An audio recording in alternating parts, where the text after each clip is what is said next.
Hey there everyone! Welcome back to ModiMate's step-by-step tutorial series, where we are taking a project from its first clicks through to instant DWGs, renderings, and quantity estimates of a finished project. In this video, we will be elevating the windows of the exterior of this project. Pretty straightforward step here. We can see in the floor plan a series of exterior windows, and this house being a fairly straightforward one, we are going to stick with a typical sill height of 32 inches and a typical window height of 48 inches. Looks to me like I forgot to elevate a door. I'll start out by picking up this loose end from the last modeling. 2 feet, 12 feet. I'm going to use the rectangle tool to extrude a rectangle from this line and go up 80 inches. That will eventually become a quadruple slider door. OXXO. Alright, time for the windows. Drawing windows in ModiMate is a straightforward process where we start by finding one corner of the wall sill's base, going up to the sill height, 32 inches in this case, coming across until we know roughly the window width, which this looks like 1 foot 10, 1 foot 10 inches. And I can confirm that by drawing a line downward. No, it should have been a 2 foot window. I apologize. 2 foot window. And then heading up 4 feet, which incidentally should be the same head height as this door. Yes, it is. That's great. And coming around, completing a rectangle that carves out from the wall, and then deleting the construction line and point that we created. So I can select this vertex by region selecting it, press delete, and it joins the two edges on either side into one. I have a plane for a window. That's great. Let's do another one over here. One technique that might save a bit of time and assist with precision is to draw 2 points on either end of this window on the floor. It looks like 4 foot is the right width, and I happen to have a midpoint snap that is competing with me. It's always best to either zoom in and find your actual snap, or to type a distance that overrides those midpoint snaps, unless you really meant to snap to the midpoint. In this case, we've now got a 4 foot wall. I'm going to go up 32 inches. Oh, looks like I caught an accidental non-vertical affordance there. So I will undo, make sure I'm on the blue snap, type 32 inches. I will hold shift along world green to find the opposite sill. The reason that in this sill I have drawn 2 points, where the previous window I only drew 1, is that I realized our smart rounding occurs only when you are not holding shift. Once you hold shift, you are snapping to very precise points that sometimes have unusual remainders in their dimensions. So by laying out 2 points, we are able to now precisely set a width of this window at 4 feet. If we go up 4 feet, nice big square window, probably aligned with the dining area.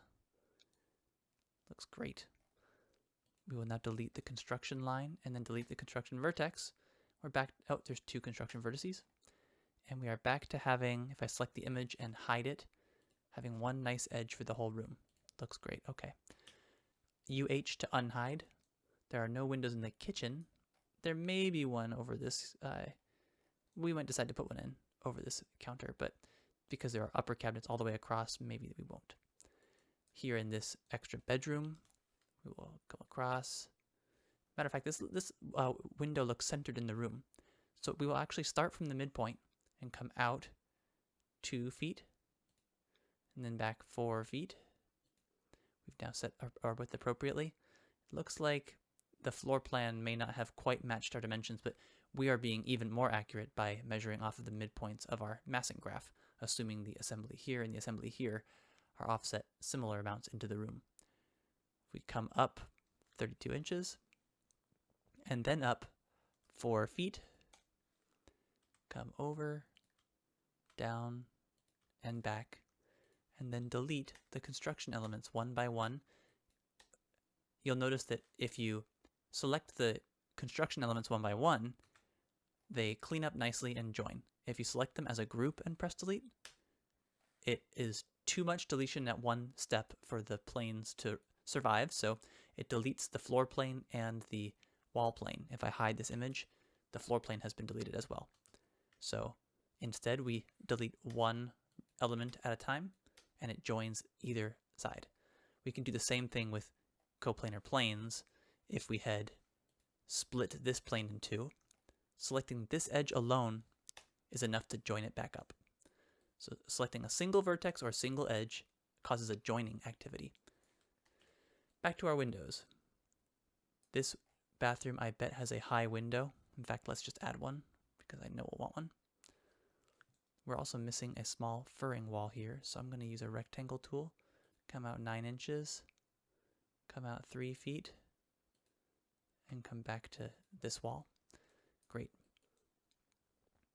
Now, centered in the remaining space, let's go up 5 feet, and then over 2 feet, and up to the head height, typical head height across the project. This might be a little too wide of a window. So what I will do is delete the construction points and select these edges and type a new dimension. In this case, I want to narrow this window by 1 foot total by moving in these sides. I can select this content and use the move tool and send it 6 inches, or I can select one of the edges of the plane, which then becomes a candidate to get shifted around by the dark neighboring dimension strings. If I type 3 feet here, it causes the selected element to move. Notice that I can't select this plane and just type into this gray string because ModiMate doesn't know if I'm trying to make it grow to the right, to the left, centered in both directions. The way to be precise and let ModiMate know what you mean is to select the specific edge that you want to be deformed. So I've now narrowed this to being 3 feet. It's probably more typical for a bathroom of this sort. Coming around and going to complete the windows for the project. I see 2 feet, why not? And then 4 feet. And then coming up 32 inches. Coming up 4 feet. Coming across. And down and back and delete the construction lines.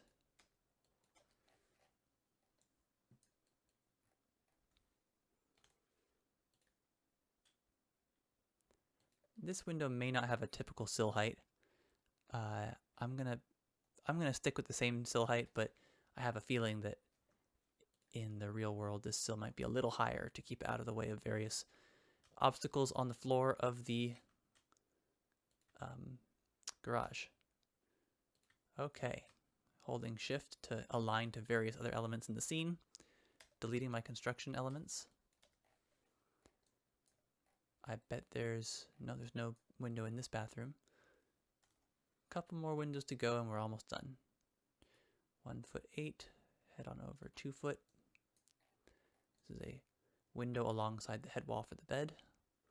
32 inches. Come on back. 4 feet. Bring it around. Select this edge, delete the construction elements.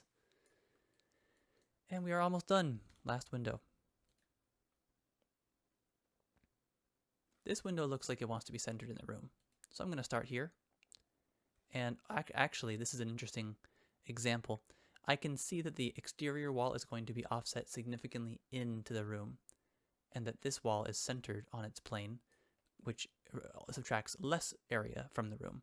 So this midpoint snap doesn't look to my eye like it's the middle of the window, and that is true. It's not in the middle of the clear space. So I'm going to start with the midpoint, but I expect as the model gets more refined and the thickness of the walls comes into play, that I will end up remeasuring and recentering this window in the space. For now though, I just want to get the elements in play. So I'll go over 2 feet and then up 32 inches and then back 4 feet and then up 4 feet and then over and down. Delete my construction elements one last time. Nothing over there. This window might have been a little wider than I gave it credit for. That looks like a 5-footer. I apologize. Okay. Which means that I'm pretty sure I'm 6 inches off of the centered on plane. So I will use the move tool, MV is the hotkey, and create a 6-inch move vector there. This looks like I should be centered nicely in the plane. Looks like it's 6'5" to that side, 6'5" to that side. We are all centered. And with that, we have completed the exterior windows for this design. In our next video, we're going to move forward with modeling the millwork and cabinetry in the project. See you there.